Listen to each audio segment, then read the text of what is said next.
Hey guys, today we're going to talk about vitamin K1. I've done all the videos on vitamin K2, which is involved in the transportation of calcium out of the soft tissues, out of the arteries into the bone. But vitamin K1 is just as important for different functions, but they both work together. So vitamin K1 is a cofactor, which is a helper nutrient to make something called prothrombin. Sometimes people think, wow, I don't want to take vitamin K1 because I don't want to have a clot and die of a heart attack. But realize that vitamin K1 also has other proteins. There's many different types or subtypes of vitamin K1, kind of in a complex. There's a protein C and an S, which are anti-clotting. So it's not just about clotting, it also helps you break up clots. And vitamin K1 is really, really, really important in making bone. In fact, if you don't have any vitamin K1, it's going to be very difficult to make bone, even if you have calcium or other minerals. There are certain things that block the absorption of vitamin K1. One is if you're constipated. Number two, if you have a liver problem, a fatty liver, you have cirrhosis of the liver, you have insulin resistance, gallbladder problems because you need the bile to help you break down this fat-soluble vitamin.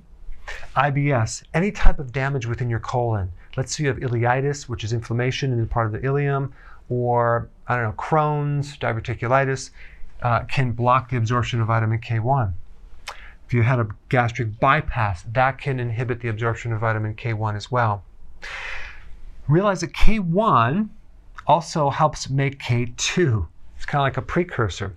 So your body also has microbes that make the vast majority of vitamin K2. In fact, 75% of the K2 you have is made by your own microbes.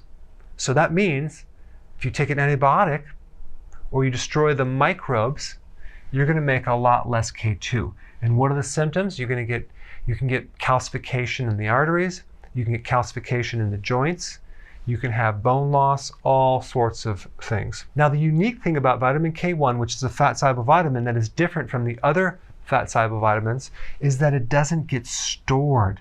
So you actually need quite a bit. All right, so next one, vitamin K1 is very, very essential for bone. We talked about that.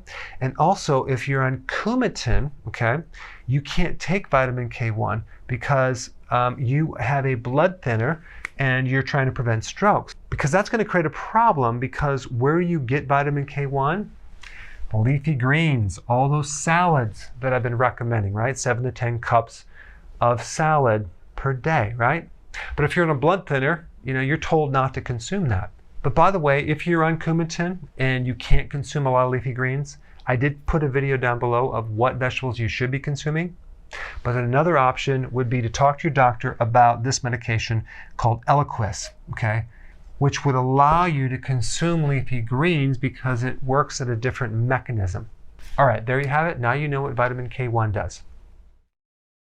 So if you want more knowledge on how to create a healthy body, subscribe now and get daily notifications. Daily notifications, that sounds weird.